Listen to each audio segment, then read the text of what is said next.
Oh, finally. Nice. Welcome everybody to BlizzCon. We know that you all want to hear more about Overwatch 2. Allow us to invite you behind the scenes to explain more of what we're doing and why. Everybody, please hit record. Fingers crossed. We lost Scott. It's off to a good start. This is going great.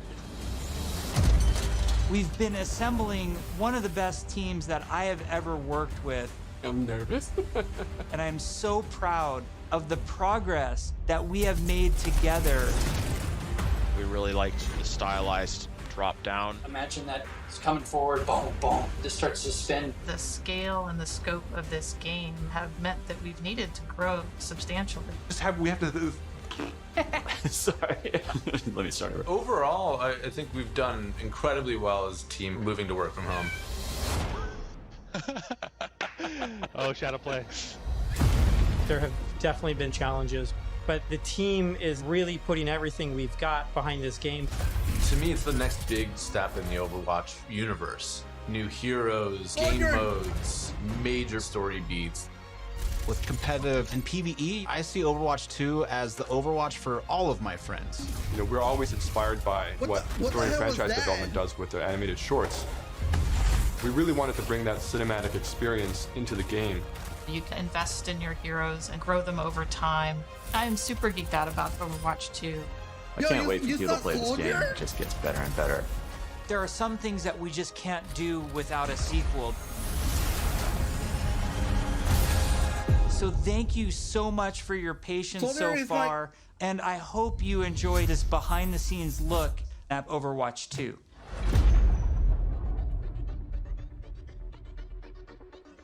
All of our players at home, they want to see one of the new maps that we've never talked about before. Really? I can just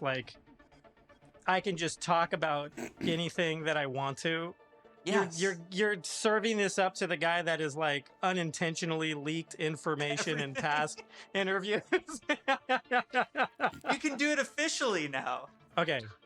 So one of the maps that I'm most excited for in Overwatch 2 is our Rome map. Oh, wow. We always want Overwatch to feel like this globe-trotting adventure for our players. So we're having a lot of fun coming up with the Overwatch version of Rome. We wanted a very romantic, sort of this powerful feeling of old world architecture. One of the most exciting things for me is the early building of these maps, where we get to sit down together with key people from the environment team, level designers, effects groups. We'll spend some time talking about moments in the game that we really want to see, like the Colosseum or a grand view of the hills of Rome in the backdrop. And then we'll go back and do a paint over, or we'll do a concept painting of certain things based on that. We try to draw inspiration from as many different sources as possible. For example, one of our environment artists had just taken a trip to Rome, and he returned with thousands of pictures and was so excited to work on a map set in Italy. There's a lot of ancient architecture in Rome that represents the empire that it used to be. So we brought some of that back. Some of the things that are destroyed in real life, we kind of rebuilt in a kind of an Overwatch style. It's one of the most beautiful pieces of environment art that I think we've made for the entire game, and it just absolutely took my breath away. Oh, it is a payload. Can we reveal more maps? Yes, Scott. Scott, why don't you have the honor? Why don't you reveal, like, is there an artified, like, let's pick an artified one. I know what map I want to talk about. It's the one that I just get super excited about. New York City. New York City is just an amazing Overwatch location. We're really striving to make it as authentic as possible while still putting this Overwatch spin on it. There's a lot of amazing buildings and architecture pieces that just, especially for artists, stands out a lot. And they usually use this kind of Art Deco style from the 1920s, 1950s. We started in an area that's a little bit like the Village. There's some smaller shops there. There's a fire station, little pizza places and things that people that are familiar with New York City will either recognize or maybe see the reference that we're trying to make with some of our different locations. It feels like something you haven't seen in other games before because it's uniquely Overwatch. Well, we should move on. Otherwise, we just have to reveal more maps. So we were talking about PvP. And, you know, one thing that I think is really interesting about PvP in Overwatch 2 is some of the philosophical changes we're making to the approach. PvP feels different and new. We're upgrading our combat feel. The roles are playing differently. When it comes to all new maps, it's a pretty big departure from where we are on live right now. So I can't wait to see where we end up with it by the time we launch this thing. We're also experimenting with the idea we call role passives, which are passive abilities that a hero can have based on what role they are. For example, currently in our internal builds, the tank heroes all have knockback reduction against them, and they also generate less ultimate charge for enemies that are shooting at them. Damage dealing heroes have a movement speed bonus, which is great for flanking around the map. And healing heroes, support heroes have automatic healing that kicks in after they haven't taken damage for a while, very similar to Mercy's passive, but a little bit of a lower rate. One of the more shocking changes that we've been exploring in Overwatch 2 PvP is a change to the tank role entirely. That's applied to all of the tanks. We want to try to make them more toe-to-toe brawlers and less characters that just stand back and protect other people. So, for example, for Reinhardt, we've given him 2 charges of Fire Strikes, so he can throw Fire Strikes a lot more aggressively and more often. Also, his charge, he's able to cancel it now, and you can steer it more aggressively, so you can not quite turn a corner, but you can definitely more accurately pin targets. And because you can cancel it, it allows you to use it much more aggressively and really go after those key targets without feeling like you're going to sacrifice all of your positioning, everything to get there. He's almost more terrifying now with this, be able to unleash his full arsenal more often than kind of just being the guy with a shield. The changes to Reinhardt that we're trying, and they might not ship, that's just the reality, but the changes that we're trying right now are to try to embrace more of that instinct that players have when they want to play a big burly character that looks aggressive and feels like it should be aggressive.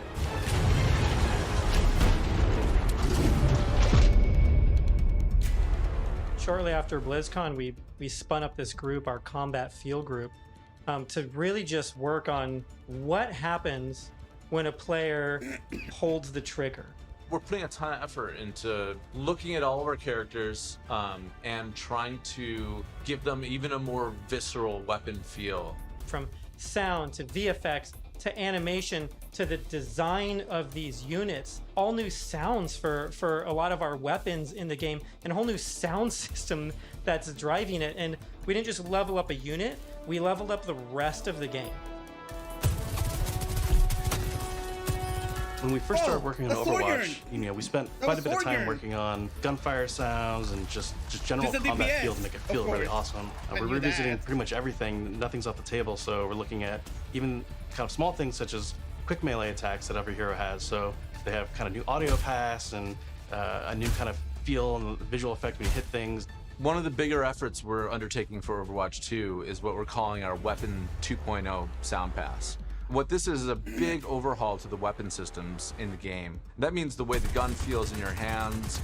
You could feel the ammo running out as you're getting lower on the clip. We've really tried to amplify those sounds to better encapsulate the gameplay and the gunplay that comes with Overwatch 2. Another key for the weapons was getting them to feel like they're in the environment. This meant working with convolution reverb. It's a new system that we've implemented into Overwatch. It's a way that we can capture the acoustics of an environment and transport it onto the sounds that we're using. So we went and captured tails of guns in different environments through our weapon shoots. Must be cool to fire that.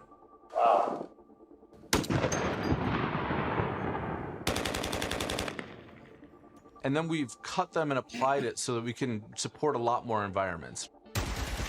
Now we're supporting outdoor, urban outdoor, warehouse tails, tight tunnels, small rooms, and it gives a lot more presence to the weapons and the way that they react in the world. The shooter genre has evolved a lot since Overwatch 1 came out. On top of that, I think we really want to push the visceral nature of how we do combat. So we focused a lot, not just on the wonderful sound effects, but also with how the gun moves as you shoot. So you can really feel every single shot leaving the chamber. And there's a lot of subtle little tweaks we have to do on the gameplay engineering side to make that feel really visceral. Everything from making sure that the camera shakes are crisp, making sure that if you get shot, you know exactly these tight indicators show up on the outside of the reticle. All these things play into making the game feel not just tight and responsive, but also modern and up to date. Take 76, for example. What we wanted to do in Overwatch 2 with his weapon was make it really feel incredibly powerful, and that happens with a bunch of different elements that mix together. But it really feels like the gun is almost just outside of your control. A lot of that comes down to this camera shake technology, where every time you fire the weapon, you want to feel like it's running through your entire body, and the camera shake gives that extra bite to every single shot out of the chamber. It makes him feel really great. You guys got a sneak peek of Sojourn from last BlizzCon. She's been under development for quite a while, and she's actually quickly at this point become a lot of people's favorites in-house. When we look back at Overwatch when it was originally created, there was a lot of heroes that were made from a gameplay standpoint kind of surrounding a weapon type. For example, Pharah was based on a rocket launcher hero. Widowmaker is clearly like kind of the sniper. We thought there was a weapon that was kind of missing that would be a lot of fun to play with, and that's a railgun. It's so much fun to playtest to have this really powerful shot that can, rip through enemies if you really are accurate with it. And she's all about that aim skill. So if you got that aim skill, you'll love her. We're still exploring new game modes, and we're also reevaluating older game modes that people are more critical of. We're of the mindset maybe 2CP doesn't exist in Overwatch 2, and maybe there's a new cool game mode that replaces it. We really want Overwatch 2 to feel like the next evolution, a true sequel to the first game, not an add-on. It's not a small part. It's not an extension of the original game. This is an evolution and a replacement to the original game, and I think it's exciting. Are you gonna tell us? He's just Hero gonna tease us like that? Are probably one of the things that's the hardest to wrap your head around if you've never played one of them. The goal around hero missions is for these to be this co-op PvE experience. I personally only play competitive mode. Like, I'm all about that competition. And I have friends that they don't want to do that at all. So I'm really looking forward to a game that I can play hours and hours with my friends who aren't in competitive, and it's also something that I'm interested in. Hero missions are the content that people are playing as they are leveling up their heroes. And so for a system like this to really sing, you need a lot I have to say, the sounds of the gun sound We don't cool. want players to feel like they're just in this grind to get to the top. And there's a lot of really, really good back-end technology that we're exploring so that the heroes are constantly bringing their personality and some light story to these hero missions as well. The goal is to make as many as possible, hundreds of hero missions. We've explored a lot of different ways of getting to that much content. So have like different sets of enemy units that people will be fighting against, and there's different hero mission types. At the same time, hero missions can take place in all of the multiplayer maps that we've done, and we're also adding new spaces onto some of these maps. That's different. It's a huge challenge for the art team. We take maps that a lot of people love and recognize, and we have to add a lot more art and level design to it. In this one hero mission playtest, we came up to an area in Kings Row that usually has a gate on it. Suddenly that gate opened and I saw a new area of Kings Row that I had never seen before. You may be playing a payload game type, and the payload may decide to take this new route instead of going the usual route. That was really, really cool. It was like this eye-opening special moment. Can you imagine that? Lan, our lead tech artist, on the environment side, very early on our own free time, Like made the a payload prototype will be of a different sandstorm routes? on the Temple of That'd be Anubis cool. map. And at the time, we didn't know what we wanted to do with that, but it looked awesome. We looked at it and went, oh my God, we absolutely have to do this. So we put some new technology in place that allows us to do this dynamically. You start the mission off, clear day. Midway through the mission, suddenly this sandstorm or heavy weather would show up. It made the world just feel so much more alive. That'd be cool. Also, There's a sunset, daytime, like in the nighttime, game, but depending on weather where you are in the change? world, these look different. California or Hollywood would have what we call a California sun. In New Bonny, there's a great African sun that happens there. You start to get a sense of space and mood. This is what really brings the levels to life. For me, Yeah, the weather dynamic would be world's nice. exciting. Just seeing these dramatic landscapes, the wind and the atmosphere blowing by. It's a much more cinematic experience for the player. Before you start a mission, you look at a map. It's nighttime in Necropolis, or there's a sandstorm in Necropolis. Players can make some comp choices based on knowing this information. Characters like Hanzo or Widowmaker start to be a little more valuable because they have abilities that allow them to see through the sand more clearly. Are we going to talk about any of the types of objectives in hero missions? Yeah, let's talk about the objectives. Players are being asked to do different things from one hero mission to the next so that they all feel really fresh to the player. For example, we have Gather and Return, where you're trying to go and grab that these a different new ability canisters to kind of for safeguard Moira? them so they don't go off and affect the population in a negative way. It creates this really cool tension in the world where, on the one hand, you're trying to split up and go grab all these canisters to be as efficient as possible, but at the same time, now you're having these sort of special enemy units spawn that are really difficult, and if you kind of get caught by yourself, it turns into a pretty Oh, bad pretty situation cool. really quickly, and it feels extremely cooperative and like a very different way to interact with the Overwatch universe. We're experimenting with all sorts of ideas, and just internally we have storm. names like Wall of Death, Scavenger Hunt, and Kill Quest, and all these new mechanics and enemies for people to experience. Players will be able to jump in night after night, play different hero missions, and then work through the progression system, leveling up their heroes.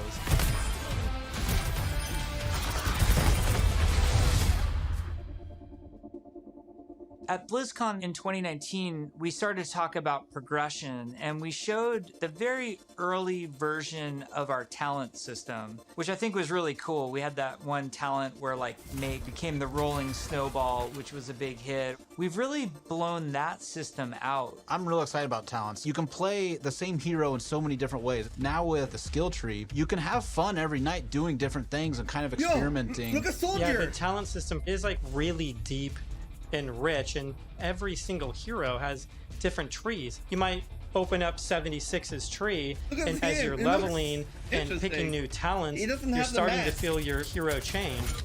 We've had some pretty hilarious versions of the healing one where his biotic field travels with him. It also repulses enemies. We called it the snowplow build, where 76 is like running through spaces, pushing enemies away from the Designing these is super fun because it's like we get to break all the rules that we've You sort of missed a established for lot of things, ourselves, Des. and we get to really take the gloves off and do crazy things. Like Junkrat can dual wield grenade launchers, and we've had Mercy be able to area effect res their whole team at once at super long range through walls. It's been a ton of fun, kind of like mad All Res is scientists making all back. this stuff. You're all used to using these kind of kinetic weapons like Soldier 76's rifle or fire attack like what Reinhardt's Flame Strike does. As soon as you start to mutate these things with talents, all of a sudden maybe you're doing freeze damage or electrical damage. But it gives the animators a bunch of crazy electrical opportunities. trap. The animations are going to change to show them freezing and shattering.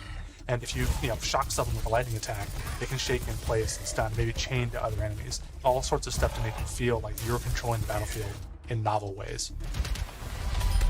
As a huge RPG nerd myself, the first time I opened up the talent tree system, it was like, oh my gosh, this is speaking my love language. Like, I just want to plan, and I want to see like where do I want to invest, and how am I going to play this character.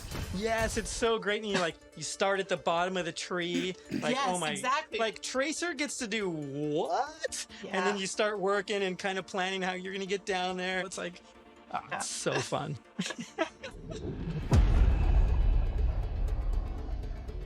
Yeah, it's not wrong. When we look back at BlizzCon 2019 and we talk about some of the criticisms that we had, One of them, as a development team, that we felt was that the combat was just not engaging enough. So the fact that our combat wasn't highly engaging to us as players meant that we had a problem with the enemy units and that they just weren't feeling interesting enough. Just because we show something to the public, it doesn't mean that that is what it's going to be. If we make discoveries where things aren't working how we want, they're not reading how we want, they're not fun enough, we're totally down to reinvestigate, reiterate, and just really find ways to level kind of all aspects of things until they feel good. I would say a major focus of all of 2020 was to make the null sector enemy units more engaging. And some of this was adding new units and evolving other units that we had. Interesting combat for us is varied combat for us. So sometimes we're going to ask you to protect something in Overwatch 2. Sometimes we're just going to ask you to get someplace. Sometimes we might ask you to escort something across a map while it's being attacked. And so it's a different type of spawning, and it's a different type of units that are in there, and it's a simpler objective. There's a lot of units Aaron is talking about. Lots of different units, lots of different types. They serve different purposes. You do different things to them. It's really going to help a lot of us find the fun and make sure that Overwatch 2 is a blast. One of those sets of enemies is what we internally call objective units. And they're typically units that don't even attack players. The simplest version would be something like the Breacher. It's two legs with this huge bomb on its back. It was built to do one thing. Slowly and methodically march towards its objective. And then it transforms and the bomb opens up like a flower. It starts spinning and charging up and you hear this awesome sound and you know you have a little bit of time before it's going to explode and you have to take it out.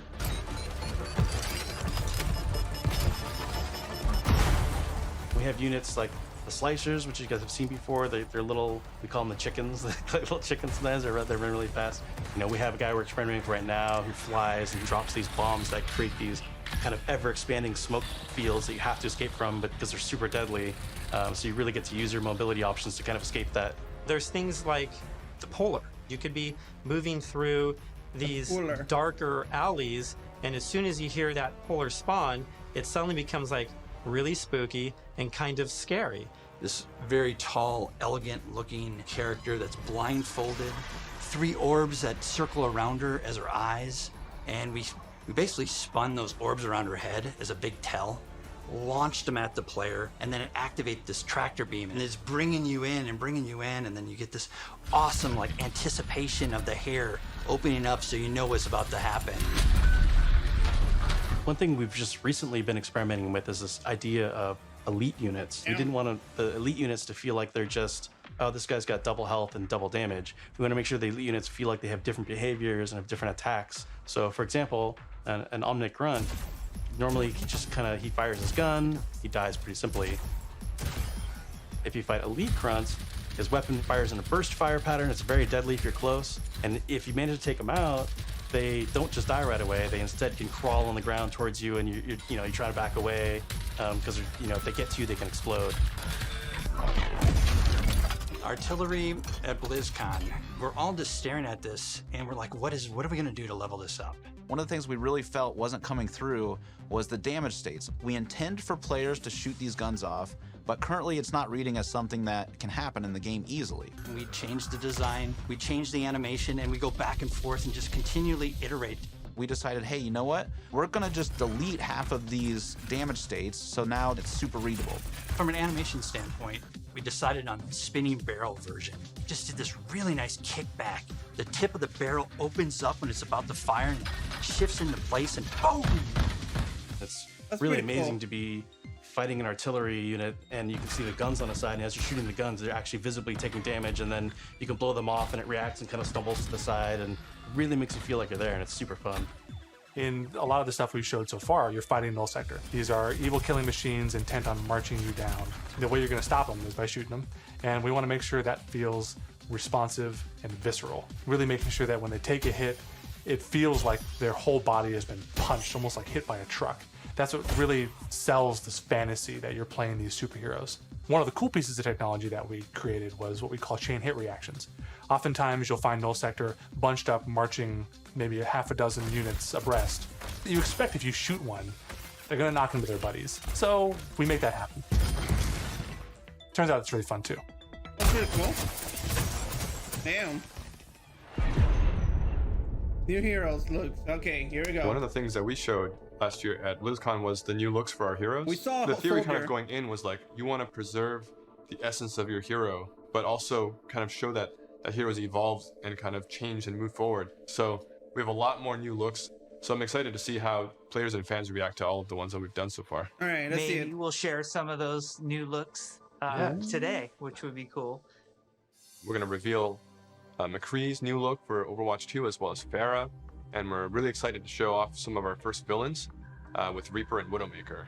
But first, I wanted to talk a little bit about technical wear, kind of like technical clothing. I like the looks. What that really is using very techie fabrics as well as actually like the having looks. very intricate but functional straps designed in a way that is very aesthetically pleasing.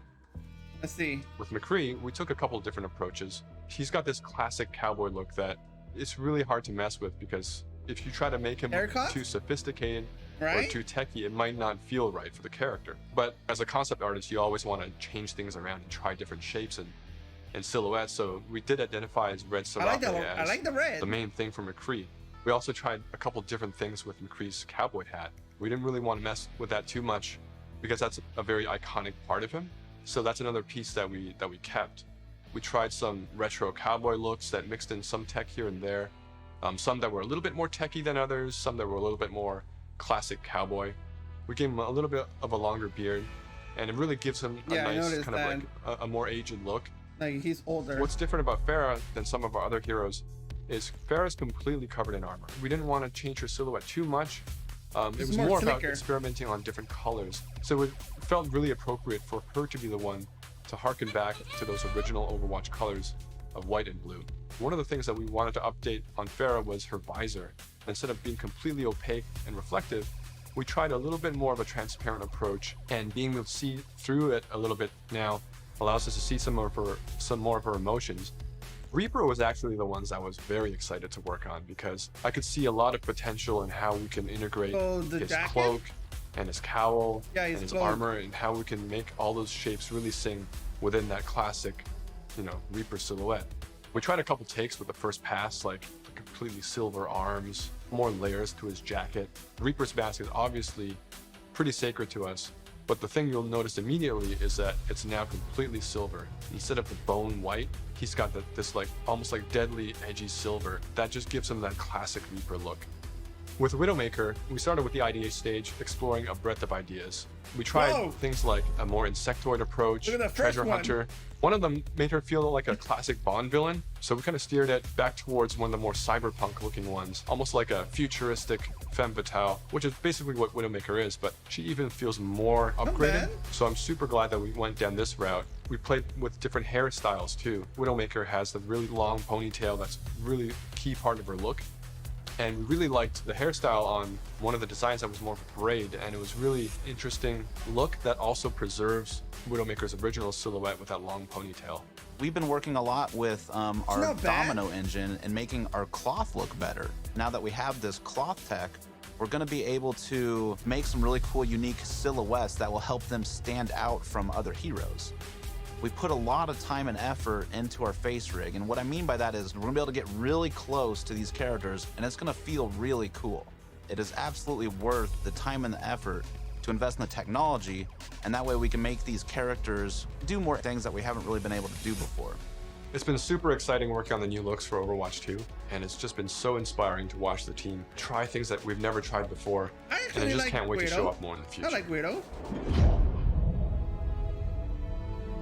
Overwatch 2 is probably the largest opportunity we've had since the inception of the franchise to really expand what Overwatch even means to our players. In 0 Hour, we saw that some of the heroes got back together, but we're also seeing that there seems to be a second huge Omnic uprising. We're gonna learn who's behind that uprising, why that's happening, how globally spread is it. The story and franchise development group, they were really the torchbearers of what the big story is that we were going to tell for this game. We have a lot of interaction with them. They're working on in-game cinematic intros and outros for every one of our story missions. It's been really great to see this collaboration grow and develop. The story is just a little more integrated into our missions than it ever really has been before. All the available heroes get dialogue for a given mission. We have NPCs. We have multiple hero choices. We have all sorts of events that are happening that are driving players to interact with each other or parts of the environment or other characters. The world of Overwatch is this bright, shiny future. So how do you take that bright, shiny future and create conflict in it? How dark can the world of Overwatch go? The different challenges that these characters are going to have to overcome in Overwatch 2 are things that they haven't ever dealt with before or dealt with on this scale. So what we had to do was literally strip it down to this bare bones of where are these characters in their lives. Overwatch has been disbanded, and now there's a situation where the world's in trouble again, and the world needs the heroes again, but they're not allowed to be doing what they were supposed to be doing.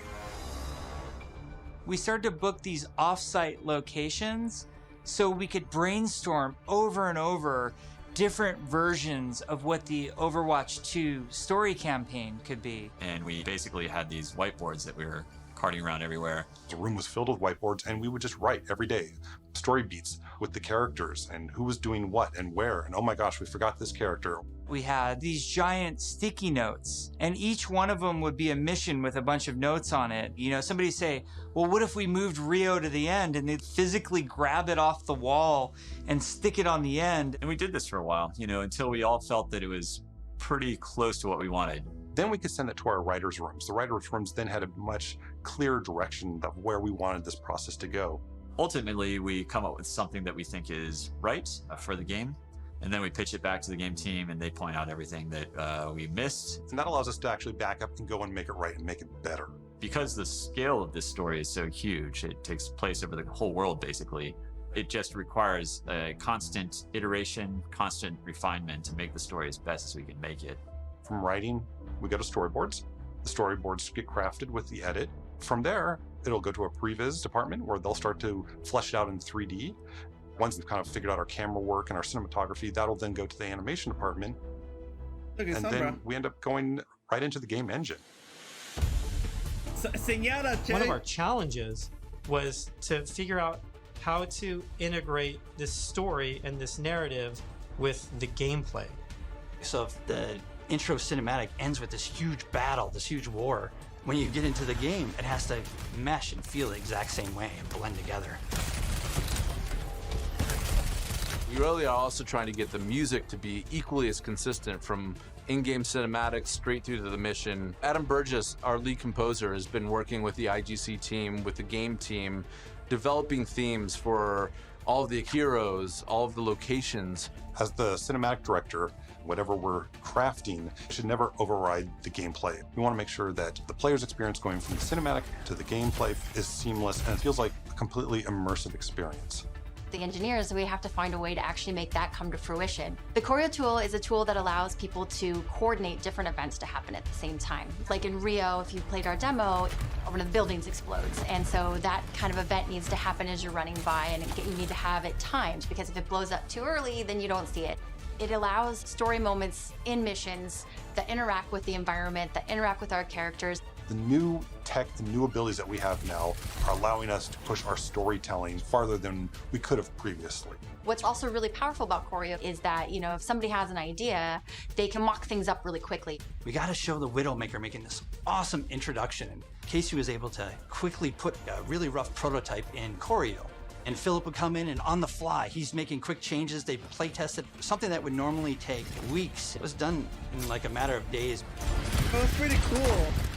Each story mission has its own custom map built for it. And these maps are absolutely gigantic. India is one of our biggest maps, and it's a fun map because it has a few story beats that we've taken from recent comics and characters in the game.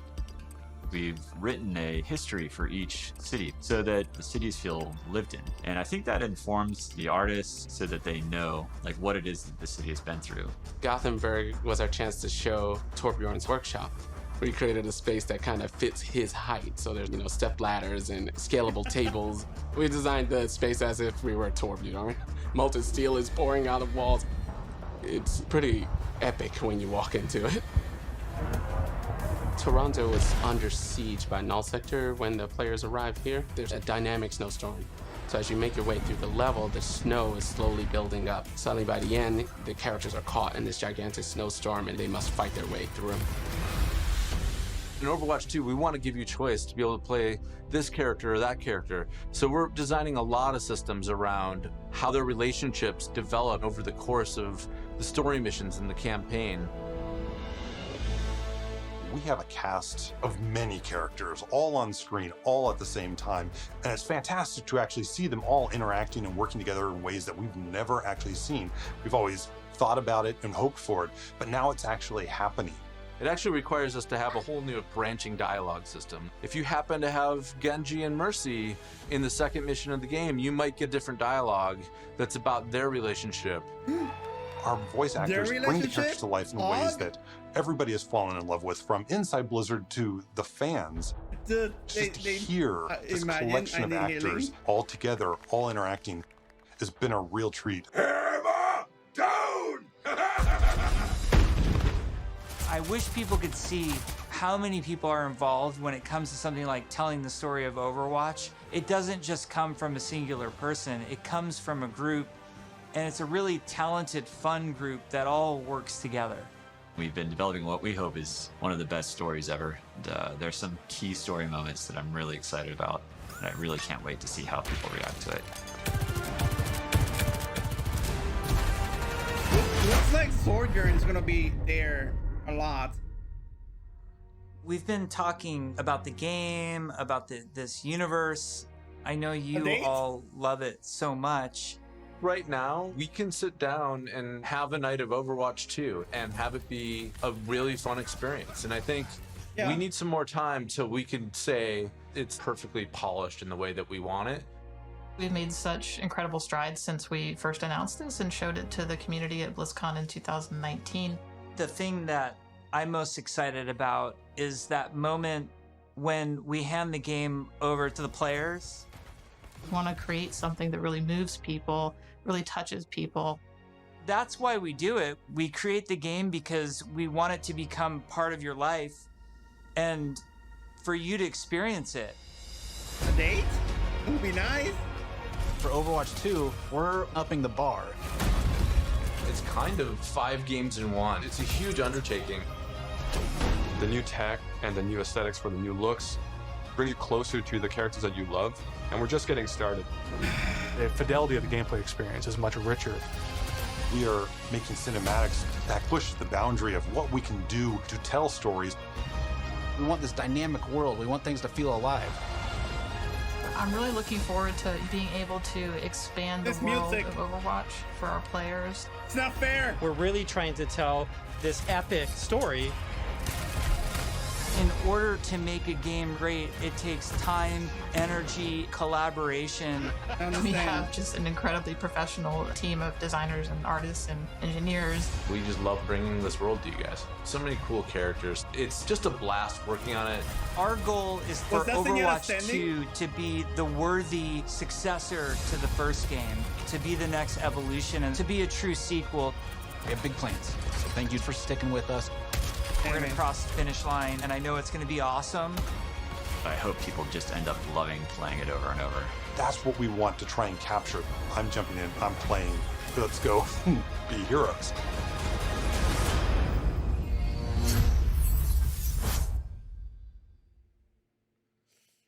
Damn it. No date.